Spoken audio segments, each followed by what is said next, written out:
What if I told you that Jeffrey Epstein's operation wasn't just about satisfying the sick desires of wealthy elites, but it was actually a carefully orchestrated intelligence operation designed to control American presidents? What if I told you that former Israeli spy had come forward with explosive testimony that reveals the true purpose behind one of the most shocking scandals in modern history?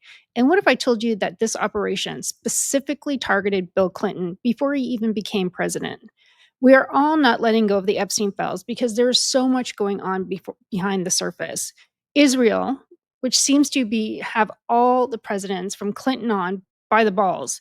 That is why there is unconditional support for Israel. And for those that question this blind alliance are being told it's a democratic hoax, as per Trump. Have a listen here. He is just going on about this being a hoax, but this goes way, way back into the '80s, which, like, when you do a deep dive, I think he's just trying to hit the surface and say, "Oh, it's all bullshit, it's all hoax," but it goes way, way deeper, and it goes way, way back. So have a listen to Trump here.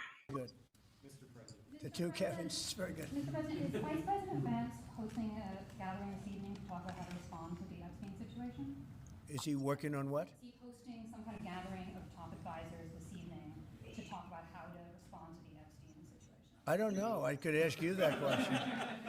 I don't know of it, but I think here's the man right here. I saw it reported today, and it's completely fake news. We're not meeting to talk about the Epstein situation, and I think the reporter who reported it needs to get better sources. Look, the whole thing is a hoax. It's put out by the Democrats because we've had the most successful 6 months in the history of our country, and that's just a way of trying to divert attention to something that's total bullshit, okay? So there's Trump trying to it's all a hoax, it's all hoax. Don't pay attention to that. Let's look over here. Let's not look at the Epstein thing. But I think people are just really, really truly believe there's something more deeper underneath the surface. And I agree. That's why I've been doing this deep dive. Hey guys, my name's Delana. Today we're doing a deep dive into a testimony from Ari Ben Manash. And here he is here. And he is a former Israeli military intelligence operative who worked directly with some of the most powerful figures in the intelligence world during the 1980s. His revelations about Jeffrey Epstein aren't just shocking, they're a window into how foreign intelligence agencies operate at the highest level of American politics. But before we get started, make sure to hit that like and subscribe button because this YouTube algorithm has been trying to suppress all kinds of content when it has to do with Epstein. And I really think it's important that we share these stories because it is all just getting buried and you really have to do a deep dive and to dig all this information out. So anyways, guys, please like, subscribe, share. It means the world to me. And there's going to be more coming. I have more stories going on different other businesses that Epstein was involved in. And it all has to do with surveillance. And it's all still going on here in the United States still to this day. So, anyways, when I really try to do a deep dive into something, especially with Epstein, it's like, well, how did this all get started? And what the starting point is that they're trying to say the starting point was, I don't believe is true. I think this started, well, it started way back in London in the 1980s. So, this is, again, Ben Manash. But where it all started was in this luxury office building. Powerful men in expensive suits were making deals that will shape the future of nations. This just isn't any office. This is the headquarters of Robert Maxwell's media empire. Maxwell wasn't just a media mogul. He was just a member of British Parliament. Robert Maxwell was one of Israel's most valuable intelligent assets. So important that when he died in 1991, 6 former and current heads of Israel intelligence attended the funeral. And they also made a point of saying how much that he's done for Israel to this day. So he's done a lot for their intelligence. So going back to his office in London. So now imagine walking into that office and seeing a young American financier, someone most people had never heard of, sitting across from Maxwell, deep in conversation. That young man, Jeffrey Epstein. And the person who witnessed these meetings was Ari Ben Manash, who was working closely with Maxwell on Israel intelligence operations. This is where the whole story begins. Ben Menashe had given an explosive interview where he revealed that he personally saw Jeffrey Epstein in Robert Maxwell's office quite often during the 1980s, but it wasn't social visits. This was business, intelligence business. According to Ben Menashe, Robert Maxwell just didn't know Jeffrey Epstein. He recruited him for Israel intelligence.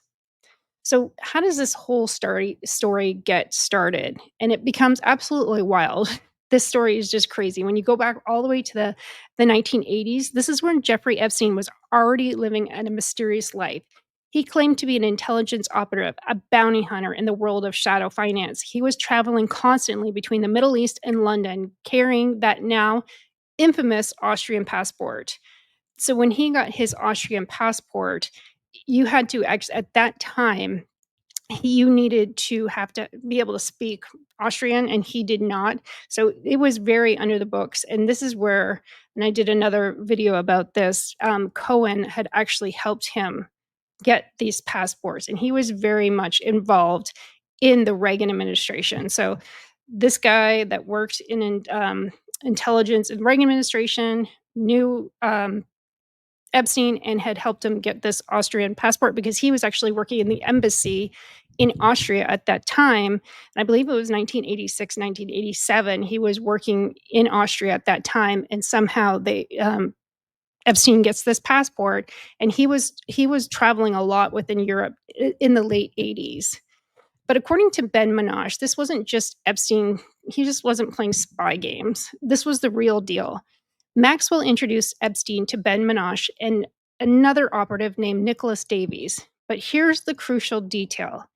Epstein wasn't introduced by someone who had been pre-approved leading figures in Israel military intelligence dictatorship.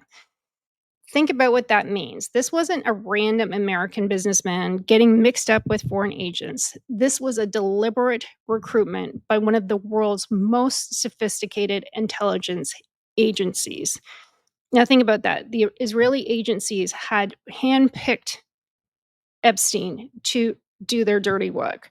But why? Why would Israeli intelligence want to recruit someone like Jeffrey Epstein? The answer is absolutely going to shock you. Remember, we're in the late 1980s and early 1990s. The Reagan era is ending, and there are concerns in Israel intelligence circles about what comes next. They're worried about the next American president. Specifically, they're terrified that if the next president might try to force Israel into making peace with the Palestinians. And that's still going on to this day, and it seems to be getting worse over there. So, where'd they have their eye on? They had their eye on this very charismatic governor from Arkansas who was making noise about running for president. His name? Bill Clinton. And Epstein did spend a lot of time in the White House in the early 1990s. But here's where Ben Menashe drops the bombshell that changes absolutely everything. He says, and I'm quoting directly here, I think Mr. Epstein was sent in early on to catch up with President Clinton. So he was involved very much in the late 1980s, and then that brought him into the early 1990s. And then 1991, President Clinton said that he was going to run for office. And according to this former Israeli intelligence operative, Jeffrey Epstein's entire operation, the parties, the island, the young girls, the blackmail material, all of it was designed from the beginning to target Bill Clinton, who must have been a very easy target since he seemed to be directed by his other brain. Yeah, he seemed, with the whole Monica Lewinsky and stuff, he seemed to be an easy target for something like this kind of a blackmail to be going on. He seemed to be available to this kind of blackmail. So what Ben Menashe explains that the Israeli intelligence feared Clinton would be another Jimmy Carter, a president who would pressure Israel to make concessions to the Palestinians. They saw Clinton's 1992 campaign and decided they needed leverage over him. And Jeffrey Epstein was their weapon of choice. Think about the timeline here. He was very, very much involved at the White House at this time. And Clinton announced his presidential campaign in 1991.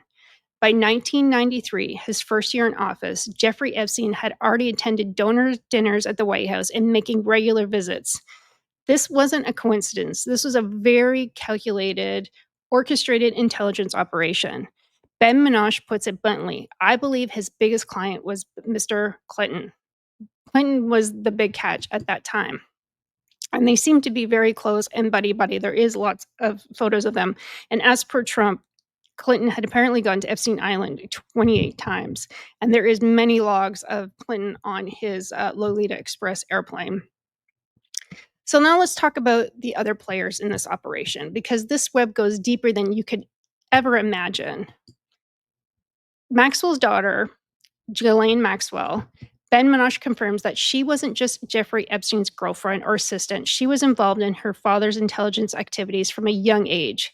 He specifically mentions a 1989 party on Robert Maxwell's yacht where Ghislaine was present alongside Donald Trump and several key figures involved in other intelligence scandals. Let's think about this. This was back in 1989 here. This wasn't just a social gathering. This was intelligence networking at the highest level. And here is the picture of the yacht there, and it's Lady Ghislaine. And he actually had 6 kids, but named his yacht after one child, his daughter, Ghislaine. She was very much involved in his business. But here's where it gets very interesting. Ben Minoche also reveals information about Ehud Barak, the former Israeli prime minister who has been tied to Epstein in multiple reports. Now publicly, Barak claims he first met Epstein in 2002, and they were introduced by former Israeli prime minister Shimon Peres. But Ben Minoche says that's impossible. Remember, Barak was head of Israel military intelligence, the same organization that recruited Epstein from 1983 to 1986. That's exactly when Ben Minoche says Epstein was being recruited. Ben Minoche is very empathetic. He said, I'm sure they met before 2002. And another side note here also is that Jeffrey Epstein went into business with Ehud Barak in his Carbine. I did another video about this on Carbine, and they created another surveillance company under the tout of 911, Carbon 911, to kind of update the 911 series, like services. However, they include surveillance. And this Carbine is, they're able to get into your phones. At first, they said if you had to have the app, but now we're finding out that they can get into your phones and devices and even like the street lights. And they're in the United States. They're mostly in New Mexico and Florida, but this company that Epstein was investor in with Barak is in the United States and other countries with surveillance equipment. So, in other words, one of Israel's most powerful politicians has been lying about when he first encountered Jeffrey Epstein. He also lied about Jeffrey Epstein being involved in the Carbine business that he was a big part of. And the only reason they found out about that was because when Epstein died and when they went through his financials, they saw that he was a big donor into one of Barak's companies, this Carbine company. So this brings us to one of the most disturbing parts of this entire story, how Epstein was protected by the intelligence community. In 2008, Jeffrey Epstein was finally arrested for his crimes. Finally. But instead of facing serious jail time, he got what's now known as the sweetheart deal, basically a slap on the wrist. The prosecutor who approved this lenient sentence was Alexander Acosta. And later, when Acosta was nominated for Secretary of Labor, he told Trump transition officials something shocking. He said he approved the light sentence because he had been told to back off the Epstein case. Why? Because Epstein belonged to intelligence. Again, a federal prosecutor was told by intelligence officials to go easy on Jeffrey Epstein because he was an intelligent asset. Now, here's where the timeline gets very interesting. Just before his sentencing in 2008, Epstein made a sudden trip to Tel Aviv. Officially, he was spending Passover, meeting with Israeli research scientists and taking a tour of military bases. So the company that invested in his Carbine was actually the company that he started. It was an LLC started in the Virgin Islands, and it was talked about to being a DNA kind of science scientific company, and that's the company that invested in the carbine. So when he went to Tel Aviv during this time, he was saying that he was doing research for his company. But Ben Binoche has different interpretation. He thinks Epstein was blowing smoke and trying to make himself more important not to get arrested and hoping that the Israelis would help him. And according to Ben Binoche, at this time, they probably did. I'm sure they helped Epstein. So when he was first arrested in 2008, he was very much valuable to the Israeli government. But fast forward to 2019, and there's something has changed. When Epstein was arrested again, this time there was no sweetheart deal. This time, his protection was all gone. Yeah, and Epstein ended up dead in his cell under mysterious circumstances. Ben Menashe hints at why this might have happened. He says that while Israeli intelligence helped Epstein in 2008, the second time around, well, it was a harder sell for him. So essentially, he had the protection of Israel back in 2008, but come 2009, there's really didn't have much use for him anymore. Plus, he had a lot of information. So again, Epstein's operations were potentially useful in 2008. Clinton was still politically relevant, and the blackmail material was still valuable at that time. But by 2019, Clinton was no longer in power. The political landscape had completely shifted, and Epstein had become a massive liability rather than an asset.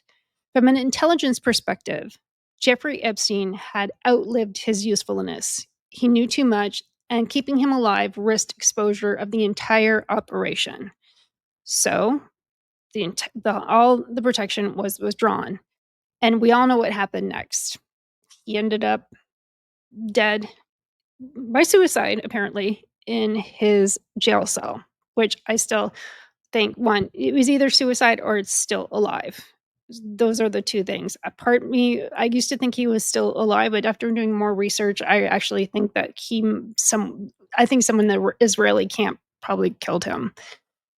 So, Jeffrey Epstein wasn't just a perverted financier who got in way over his head. He was a carefully recruited intelligence asset whose primary mission was to compromise American political leaders through sexual blackmail. His operation was funded and directed by Israel military intelligence with the specific goal of controlling U.S. foreign policy in the Middle East. Bill Clinton was the primary target, but the network expanded to include other powerful figures across American politics and businesses. When Epstein became more of a liability than an asset, the protection was withdrawn and he was eliminated. So this just isn't a story about one man's crimes. This is a story about how foreign intelligence agencies operate within our political system. It's about how our leaders can be compromised and controlled by foreign powers, as we see what's going on with Israel right now. And it seems like Trump is backing Israel, like I said, blindly. It's just no matter, and anybody that goes against Israel, they seem to be attacking like crazy, like the Candace Owens and Tucker Carlson. No one can say anything negative about Israeli without coming down hard on them and being called anti-Semitic. And it's just about the truth is so much stranger than what we actually believe to be true. It is a very disturbing conspiracy theory. So let me know your thoughts, guys. If this kind of opened your eyes a little bit, the mainstream media is not touching this story, which means it's up to us to get the truth out there. Please hit the subscribe button, and let me know what your comments, let me know what you think. This story isn't over. There's still so many other secrets to be uncovered. There's another company that Epstein was involved in with Israel, and I want to talk about that one. I'm going to do another video on that as well.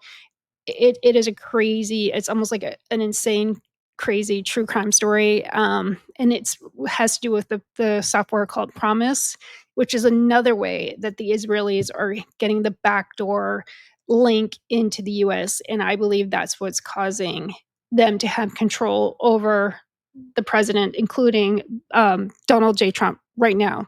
I think they still, again, I keep saying they have him by the balls. And we don't know why, but doing this deep dive into a lot of these things, I'm starting to figure out why they have him by the balls and why they can control him. and why anybody going against Israel is getting, like, slammed. So, like I said, guys, please like, subscribe, share, let me know your thoughts. As you get deeper and deeper into this, it is crazy, crazy how deep this goes and how far back this goes. Like I said, this started back in the Reagan era, the end of the Reagan era, 80s, 90s, and it's just amazing how far it's come. And I think that the Israeli intelligence has a lot on the US government and the US presidency, and they've had it for a long time. And that's why the undying, unwavering support for Israel is not going away anytime soon. Again, guys, please like, subscribe, share, and I'll talk to you guys soon. Bye.